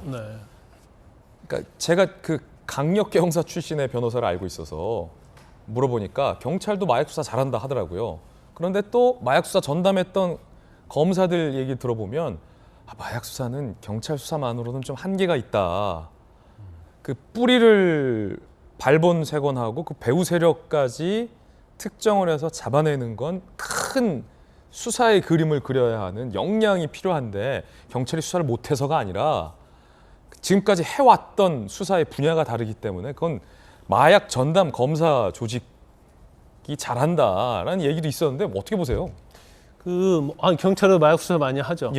그건 뭐 잘해요. 그런데 이전에 이제 검수완박법 이전에는 이제 검찰이 마약에 대해서 굉장히 전문성이 있었어요. 그래서 일반적으로 이제 언론에 나와서 브리핑할 때 보면 검찰이 대범했죠. 특히 이제 부산 같은 경우에는 해안 끼고 있잖아요. 이제 서울 같은 데는 거대한 거고. 그래서 마약이요 일반적으로 한국에서 그냥 하는 게 아니고 국제적이고 관계가 돼 있는 거 많아요. 그렇죠. 그래서 마약 수사를 우리가 뭐 그냥 덮쳐서 하는 게 아니고 작업을 합니다. 첩보를 가지고 경우에 따라서는 거기에 어떻게 보면 끈앞을 갖고 정보원을 심죠. 근데 전에 이제 국정원이 앞으로는 마약 수사를 못하게 되는데 국정원과 검찰이 굉장히 밀접한 관련을 갖고 있어요. 기존에는 국정원도 마약 수사 같이 했었어요. 그렇죠. 그래서 마약이 특히 이제 해외 마약이 국내로 들 때 이제 국정원이 정보를 입수하죠. 이건 왜냐하면 김광선 변호사님이 마약 수사를 검사 때 했었기 때문에 아는 내용이에요. 그 전에 이제 마약 청정국이라고 할 때는 대부분이 해외에서 들어왔어요. 그러니까 국내에서 제조를 하지 않았어요.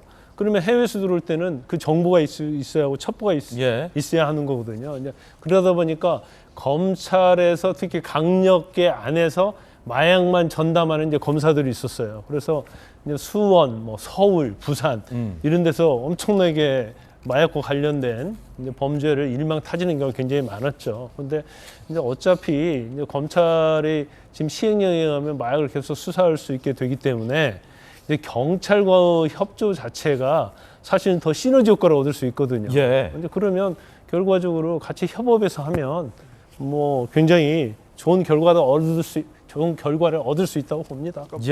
말씀하신 것처럼 경찰도 충분히 마약 수사 잘합니다. 근데 꼭 굳이 검찰에서 해야 된다. 시행령을 고쳐가면서까지 검찰에서 해야 된다. 검수완박법이라고 하는 수사 기소 분리 법안을 두고 왜 막 검찰이 마약 수사를 못하게 하느냐. 마약 수사는 무조건 때려잡아야 된다. 한동훈 장관은 되게 당연한 말을 당연하게 하면서 이렇게 인기를 얻는 그 모습을 보이고 있는 거거든요. 한동훈은 당연한 말을 당연하게 한다. 맞습니다. 그래서 마약 수사는 당연히 일망타진해야 되는 것이 맞는데 그렇게 마약 수사가 지금 더 많이 필요가 하면 미국의 DEA처럼 마약 수사 전담반을 만들면 됩니다. 만약에 검찰에서 그동안 마약 수사를 잘해왔고 그 수사관들이 많이 알고 있으면 그 수사관들이 확실히 마약만을 담당할 수 있는 그런 조직을 만들어서라도 마약 단속하면 됩니다. 굳이 왜 근데 검찰이 해야 됩니까? 검찰이 모든들이 경찰과 공조해서 수사 받았던 것을 본인이 브리핑해야 돼서 그런가요? 그러니까 아까 그런 의심들을 하게 되는 것이죠. 그러니까 마약 단속은 저희도 민주당에서도 당연히 바로 잡아야 된다고 생각을 하는 것이고 그 정도로 문제가 심각해지고 더 이상 우리가 마약 청정국이 아니라고 주장할 것이면 미국의 DEA처럼 마약 전담 수사반을 꾸려서 그 실력 있는 검찰에서 실력 있는 수사관들 글로 보내서 마약 수사하면 됩니다. 굳이 이걸 이제 검경 수사권 조정에 붙일 필요는 없다. 저는 그렇게 생각합니다. 한동훈 장관은 당연한 말을 당연하게 한다. 당연한 말을 당연하게 하니까 인기가 있죠. 근데 당연히 해야 될 말을 엉뚱하게 하는 사람들이 있습니다.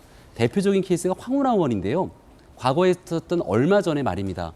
5년간 마약이 불과 5배 늘어서 전쟁을 선포할 수준이 아니라고 얘기했던 게 경찰 출신의 민주당 국회의원 황운하 의원이 작년에 했던 말입니다. 황운하 의원이 그렇게 얘기했어요? 예, 기사 검색하면 다 나옵니다. 작년에 이 마약 범죄와의 전쟁을 선포했을 때 그 내용을 비판하면서 황운하 의원이 했던 얘기가 지난 문재인 정부 시절에 마약 범죄가 굉장히 많이 늘었거든요. 근데 그 늘었던 수치가 5배라고 하는 굉장히 엄청난 수치가 느니까 불과 5배 늘었던 내용을 얘기를 하면서 이게 아무렇지 않은데 범죄와의 전쟁을 선포할 수준이 아니라고 얘기했던 게 경찰 출신의 민주당 국회의원의 발언입니다. 제가 앞서도 사실은 이 내용을 굳이 꺼내서 민주당 정부를 공격하고 싶지는 않아서 적정한 수준의 톤으로 얘기했는데 지난 문재인 정부 5년 동안 마약 범죄와의 전쟁을 선포한다는 얘기 들어본 적 있습니까? 그 기간 동안 숱한 마약 범죄가 곳곳에서 암약하고 보이지 않는 곳에서 일어나고 있는데 그런 일들을 뿌리 뽑기 위해서 해야 되는 것은 검찰을 비롯한 경찰, 국정원 등 해야 되는 모든 역할에 집중해야 됩니다. 그런데 2019년 조국 전 장관 사태 터지고 나서 검찰의 수사권 약화시키겠다고 그때부터 검찰, 언론을 갖고 개혁해야 될 대상으로 치부하고 난 다음에 이 모든 일들을 엉뚱한 데 집중했던 게 지난달 문재인 정부에서 드러났던 모습 아닙니까? 다른 일들 다 차치하고 꽝 잡는 매가 최고라는 것처럼 마약 범죄로부터 국민을 보호하기 위해서 해야 되는 역할들이 필요하다면 여기에 대한 검찰의 역할을 인정해야 되는데 이런 것들을 깡그리 무시했던 게 지난날 검수완박법을 처리했던 민주당의 모습이고 이제는 이런 일들에 대한 자성도 좀 필요할 때다라고 말씀을 드립니다. 어찌됐든 연유야 어찌됐든 마약이 든 음료가 제조가 됐고 이 땅에서 제조가 됐고 우리 중학교, 고등학교 아이들에게 이걸 버젓이 나눠주는 범죄가 신종 범죄가 나왔습니다. 그렇다면 이거 잡아서 뿌리 뽑아야 되지 않겠습니까? 그냥 둬선 안 되지 않습니까? 흥묘맹묘론이 있지 않습니까? 쥐만 잘 잡을 수 있으면 하얀 고양이든 까만 고양이든 갖다가 잡아야 되는 그런 긴급한 상황임에 온 것만큼은 분명해 보입니다. 이원석 검찰총장이 마약 범죄 임계점에 다다랐다라고 밝힌 데는 그만한 다 국민들의 공감이 있을 거다라는 생각도 한편으로는 듭니다. 자, 이번에 두 번째 뜨거운 소식 살펴보겠습니다.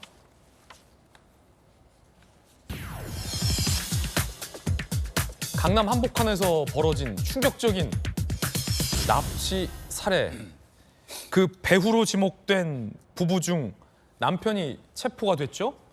그런데 이들 유씨 부부는 피해자 원한 관계가 아니다, 범행 동기도 없다라고 주장하고 있습니다만 2년 전에 대화 녹취가 확보됐습니다. 중앙일보 보도에 따르면 유씨 부부 코인 투자자 대화 녹음 파일.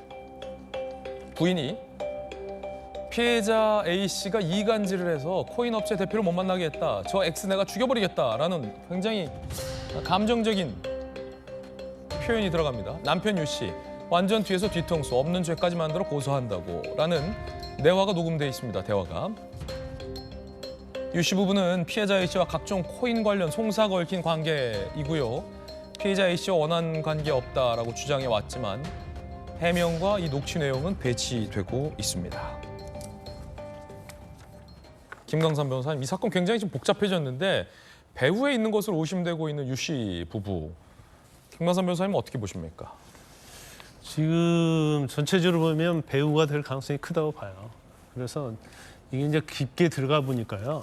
이게 그 가상화폐와 관련된 다단계 이런 거와 좀 비슷한 것 같아요. 그래서 저희가 이제 가상화폐와 관련된 사기 사건 이런 것들을 많이 해봤는데 약간 그런 전형적인 경우죠. 그렇습니까? 마치 이제 홍콩에 어떤 가상화폐가 있는데 그걸 초기에 세일을 한다.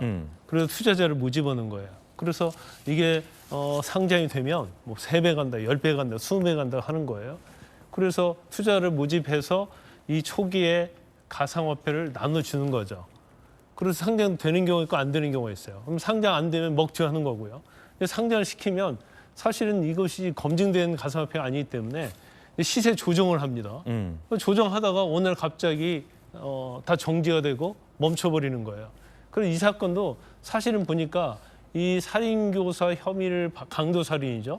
혐의를 받고 있는 유 씨 부부하고 지금 사망한 피해자, 살해당한 피해자 A 씨 이런 사람들이 다 얽혀 있는 거예요. 그래서 오래전부터 몇 년 전부터 이제 같이 그런 사업을 해오다가 이제 손해를 보니까 이제 서로 니 탓이라고 손가락질을 하면서 사실은 이 유 씨 부부가 전에도 이제 호텔에서 살해당한 이 피해자 여자를 불렀어요. 그래갖고 감금하고 뭐 그런 혐의로 또 피소됐고 또서 9억 원 정도로 뭐 손해배상 소송도 있고 그래서 약간 이제 다단계 그러한 스타일의 냄새가 나는 거예요. 그래서 사실 이제 사망한 피해자도 가상화폐 회사가 있는데 그 회사에 여동생이 대표로 있고 남편이 이사로 되어 있어요. 근데 남편이 지금 언론 보도에 보니까 지금 구치소에 있는 걸로 보입니다. 그래서 부인이 죽어서 형집행정지로 일단 나왔다고 하는 걸 보니까 이게 가상화폐와 관련된 다단계,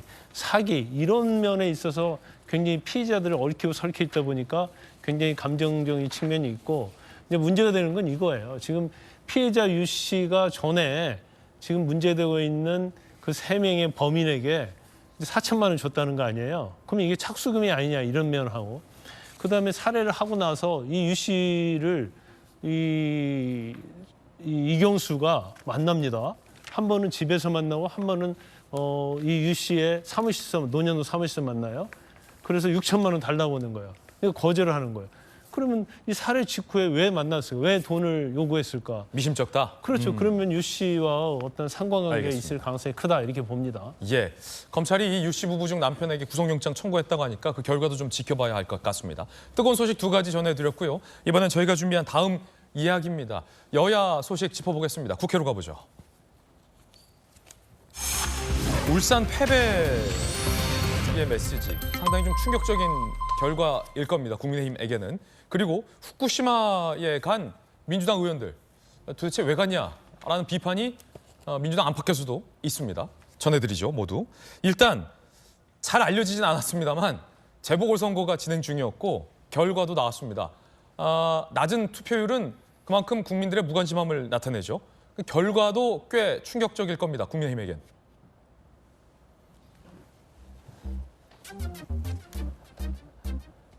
자, 일단 국회의원 선거는 전라북도 전주시 을에서 진보당 후보가 당선이 됐고 울산광역시 남구의 나선거구에서 보면요. 지금 민주당 후보가 50전 6으로 당선이 됐어요. 최덕종 후보가. 국민의힘 신상현 후보가 49.39%로 낙선이 됐습니다.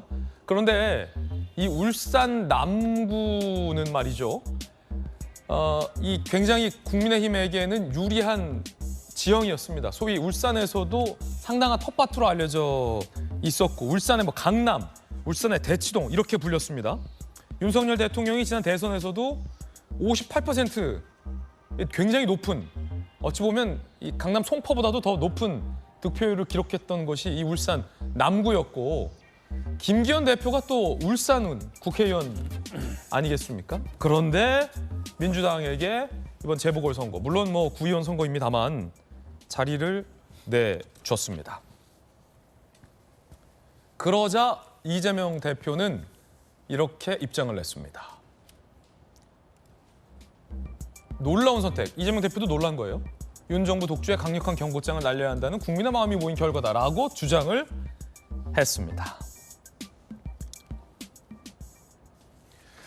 자, 김병민 최고위원님, 지금 여러 가지 뭐 당 지지율도 그렇고 당 좌우에 있는 동료 최고위원들이 돌아가면서 뭔가 좀 설화가 있습니다. 그 가운데 지금 김병민 최고위원만 뭐 잡음이 없는, 설화가 없는. 뭐 무거운 책임감을 같이 함께 똑같이 느끼고 있고요. 이번 결과 어떻게 보십니까? 보궐선거에서 사실은 울산 같은 지역은 저희가 압승을 이끌어야 되는 지역임에도 불구하고 한 1% 차이로 패배했다는 건 매우 뼈아픈 지적으로 받아들이고 있습니다. 사실 이 기초의회 의원 선거다 보니까 울산이라고 하는 지역에서 당연히 좀 될 수 있지 않겠냐라고 하는 조금 안이한 마음이 아니었나 생각을 하고요. 굉장히 반성하고 있고 또 여기 나타난 민심의 준엄한 평가에 대해서 어디에서부터 잘못됐는지도 당 지도부에서 면밀히 살펴야겠다고 생각합니다. 제 개인적으로는 사실 울산 지역보다 포항 지역이 무소속 후보가 나온 상태여서 여기가 굉장히 조금 박빙의 승부가 펼쳐질 거다라는 얘기 듣고 지난 주말 포항에 내려가서 유세도 열심히 하고 다녀왔던 기억이 나는데 오히려 포항 같은 지역은 너끈하게 이제 승리를 거머쥐었지만 당연히 될 거라고 생각했던 울산 지역의 패배가 굉장히 뼈아프고요. 청주 지역 선거 같은 경우에는 오히려 박빙의 선거라고 예측이 됐는데 여기 또 국민의힘이 선거 승리를 거머쥐었던 지역이기도 합니다. 무튼 결과론적으로 미니 선거고 또 전체적으로 투표율이 낮아서 관심이 적다고는 하지만 울산 같은 지역에서 패배했던 데서 비롯된 국민들께서 지금 국민의힘 좀 정신 똑바로 차려야 되는 것 아니냐. 1년 총선 남은 상태 속에서 이대로 가서 총선 치를 수 있겠냐라고 하는 지적들 다 받아들이고 있고요. 여기 다시 처음부터 새롭게 심기일전한다는 마음가짐으로 모든 것들 바로잡기 위해 노력하겠다는 말씀을 드리겠습니다. 전주 울 국회의원 선거에서 국민의힘 후보가 8%를 득표해서 이것 또한 논란입니다. 왜냐하면 지금 결국 이제 진보당 후보가 됐습니다만 8% 어제 비공개 최고위원회 논의에서 정우천 전 의원이 출마를 번복하고 김병민 후보 나서는 과정에서 선거운동이 제대로 이루어지지 않았다라는 문제 제기가 나왔습니다. 김광선 변호사님 어떻게 보십니까? 정운천 의원이 전 의원이 아니에요. 비례대표로 현 의원이에요. 그런데 현 의원이 비례대표를 갖고 있는데 또 현직 출마를 한다. 그게 굉장히 논란이 많이 있었죠. 그래서 전주에서도 좀 그런 거에 대해서 굉장히 지적하는 그런 분위기가 좀 있어요. 그래서 사실은 정운천 의원이 나가서 출마를 했으면 득표율이 상당히 됐을 거예요. 그런데 갑자기 여론조사가 나왔는데 당선권이 안 된 거예요. 근데 본인이 선거를 바로 코앞에 두고 불출마 선언을 한 거죠. 근데 그러다 보니까 아마 그 국민의힘에서는 찾다 못해서 결과적으로 인지도도 없고 별로 그 전주에서 이렇게 활동을 많이 하지 않는 그런 분을 이제 공천을 한 거예요. 거기다가 이제 무소속 후보들이 있는데 무소속 후보들이 이제 전에 민주당에 입당을 했다가 탈당한 후보들이거든요. 그러니까 그런데 이제 진보당 후보가 왔는데 진보당 후보가 제가 듣기로는 전구에 있는 모든 에너지를 전부 다 쏟아부었다고 합니다. 그래서 거의 전주를 점령하다시피 했다고 그래요. 처음에는 굉장히 미약했는데 분위기가 막 엄청 달아오르는 거예요. 그러다 보니까 무소속의 임정엽 후보가 거의 되는 걸로 갔다가 막판에 이제 진보당에서 뒤집기에 성공을 한 거죠. 전주에서 또 출마 경험이 있는 김광선 변호사님의 자세한 지역 소식까지 들어봤습니다. 김기현 대표는 최근 분위기가 좋지 않은 것과 관련해서 강한 드라이브를 걸었습니다. 무거운 책임감을 느낄 수 있다라며 앞으로 구설수에 오르면 좌시하지 않겠다라고 밝혔고 30석 이상 국회의원 수 줄일 수 있다라는 경고도 했습니다. 들어보시죠. 최근 불미스러운 잡음으로 당 대표로서 국민과 당원들께 송구스럽고 매우 무거운 책임감을 느낍니다. 엄중히 경고합니다. 이 시각 이후 당의 이미지를 실추시키고 당원을 부끄럽게 만드는 언행에 대하여 당 대표에게 주어진 권한을 보다 엄격하게 행사하겠습니다. 국민들은 국회의원 정수를 줄여야 한다고 요구하고 계십니다. 최소 30석 이상 줄일 수 있다고 봅니다. 신뢰 회복을 위한 특권 내려놓기조차 없이 선거제도만 개편하자는 것은 국민들에 대한 예의가 아니라고 생각합니다. 김기현 대표가 이제는 칼을 뽑아 들겠다라고 얘기를 한 상황인 것인데요. 그 가운데 민주당의 안민석 의원이 총선 지면 대통령 부부 감옥 갈 것이다라고 얘기를 했습니다. 여당에서는 이 발언을 강하게 비판하고 나섰습니다. 일단 안민석 의원 이야기부터 들어보시죠. 총선에서 국힘이 지게 되면은 레임덕이 있지 않겠습니까? 그렇게 되면은 이제 차기 정권을 야당한테 다시 이제 뺏길 거고요. 그러면은 윤석열 대통령과 김건희 여사가 무탈하겠습니까? 아마 감옥 갈 것 같아요. 이제 그런 시나리오를 두려워하는 거 알겠어요. 그러자 국민의힘에선 이런 입장 나옵니다.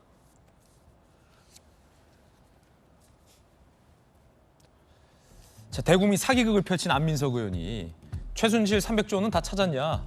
대장동이 최순실 씨가 벌인 일이라고 주장도 했다. 더불어민주당이 본격 대국민 사기극 총동원령을 내린 듯하다라고 비판을 했습니다. 상대당 분위기 좀 안 좋다고. 김영주 의원님, 너네 총선 지면 대통령 부부 감옥 간다라는 건 일종의 굉장히 협박성 발언처럼 들릴 수 있지 않습니까? 안민석 의원의 발언. 다선 의원인데 굉장히 좀 부적절하다는 지적이 민주당 내에서도 나와요. 당연히 부적절하죠. 그리고 물론 정치인이라서 정치적 발언이라고 하기에는 너무 지나친 발언이라고 생각이 들고요.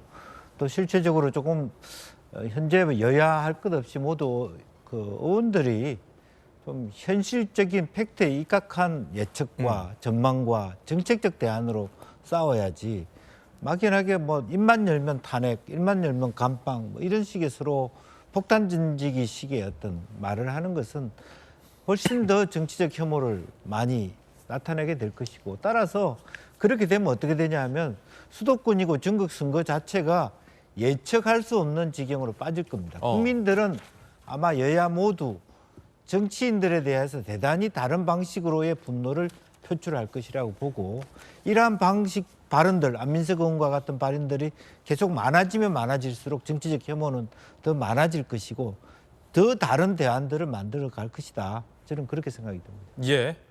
그런가 하면 저희 동아일보가 단독 보도한 내용이 어제 있었습니다. 노웅래 의원이 본회의장에서 동료 의원들에게 재판부에 대해서 알아봐달라라는 문자를 주고받은 것, 저희 동아일보가 단독 보도해드렸고 저희 돌직구쇼에서도 어제 집중 보도해드렸는데요. 국민의힘 지도부에서 강하게 노웅래 의원에 대한 비판이 나왔습니다. 들어보시죠. 이런 식으로 국회의원 특권 활용해서 본인 재판 무죄 이끌어내려고 불체포 특권 방탄 활용했던 겁니까? 박범계 의원은 잘 모르는 판사네요 라면서 확인해보겠다고 답을 보냅니다. 아니 뭘 확인하겠다는 겁니까? 뇌물 사건의 피고인이 국회 본회의장에 버젓이 앉아서 하는 일이 동료 국회의원에게 이런 청탁 메시지를 보내는 일이었습니다.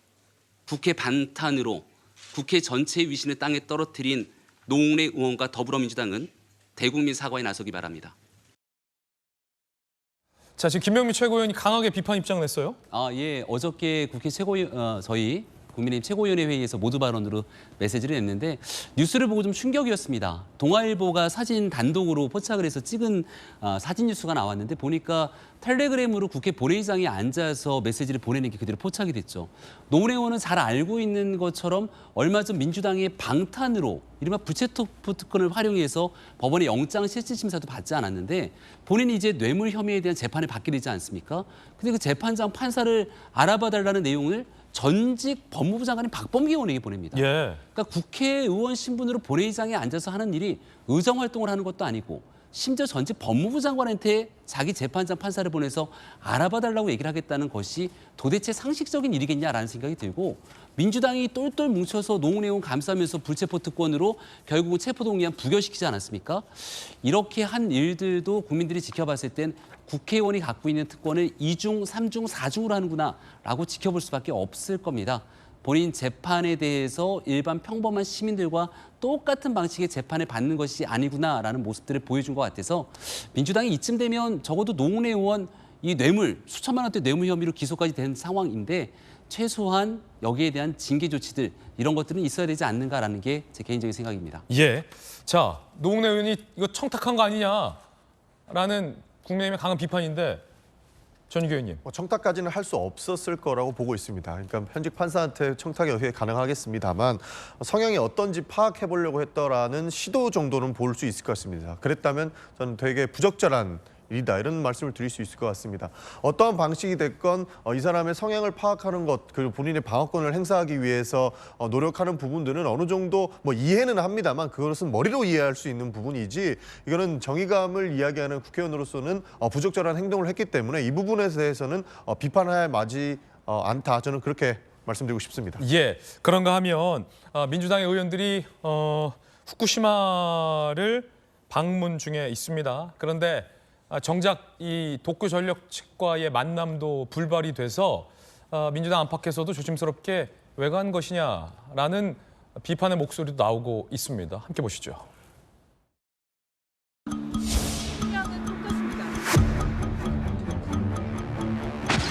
여기인가요? 기본적으로 약속이 없으면 네. 안 되는데 확인해 보겠다고. 아니 우리 자 저희들 진행할게요. 당일에다가 연락했다고 합니다. 잠깐만 기다려주세요. 나는 이미 했는데 뭐 우리 여기 와서 기다리게 하고 연락한다는 건 말도 안 돼. 밑으로 좀 오늘 저희가 도쿄전력을 방문을 했습니다. 수차례에 걸쳐서 이번 면담을 요청을 했지만 도쿄전력이 거부를 하고 있는 상황입니다. 일본 이란연맹 그리고 공식적으로 문서를 통해서 면담을 요청했지만 관련해서 할 얘기가 없다고 면담 자체를 거부한 것에 대해서 부담으로 생각합니다. 결국 별다리 중요한 사람들을 못 만나고 민주당 의원들이 일본에 간 건데 본사를 파악 못해서 목적지를 수정하는 일도 있었다고 합니다. 도쿄전력 측은 당연히 사전 약속 없이 들어갈 수 없다. 결국 길거리에서 기자회견을 했지만 일본 주요 정치인들과의 면담도 불발이 돼서 빈손 방일이다라는 비판의 목소리도 민주당 내부에 있습니다. 김용주 의원님, 또 민주당 300 국회의원이신데 어떻게 보십니까? 이미 예상된 일이죠. 예. 사실은 아무도 안 만나줄 것으로 예상했고 다만 이제 후쿠시마에 가면 저도 옛날 2000년 초기에는 이미 이제 미국 핵 잠수함이 일본에 들어오는 것까지 감시하는 환경 감시단은 있어요. 핵 방류에 대한 가능성에 대해서 그런 시민 단체들도 있고 또 실제로 양이원영 의원에 의하면 오랫동안 사실 일본 측 시민 단체들하고는 협력과 논의를 해왔던 걸로 알 수 있기 때문에 오히려 저렇게 뭐 그 좌충우돌 하는 식의 모습보다는 오히려 실제로 그 만남이 가능한 단체들 그리고 혹은 뭐 그런 어떤 문제가 되는 언론 기관을 방문한다든지 좀 목적을 단출하게 해갔으면 좋지 않았겠냐. 그리고 또 하나는 양 간다면 그냥 급작스럽게 가는 모습보다는 조금 더 치밀하게 준비해서 가는. 그리고 또 여당이 야당이 이런 행태를 봤을 때 막 비난 쪽으로 하는 것이 아니라 어쩔 수 없이 아마 만에 하나라도 일본 측이 이 방출수와 관련해서 한국의 그런 어떤 그 수산물 그런 것의 구입 여부 이런 것을 논의를 말하자면 야당이 막아주는 역할을 한다라고 하는 그런 입장에서 전략적으로 좀 포용적인 어떤 대응을 해줬으면 하는 바람입니다. 예. 저희들은 60초 광고 보고 돌아오겠습니다. 잠시 후에 뵙죠. 오늘 저희가 준비한 소식 모두 다 전해드렸습니다. 좋은 주말 보내시고요. 저희들은 다음 주 월요일 아침에 인사드리겠습니다. 오늘 하루는 분명 어제보다 나을 겁니다. 좋은 하루 되십시오. 고맙습니다.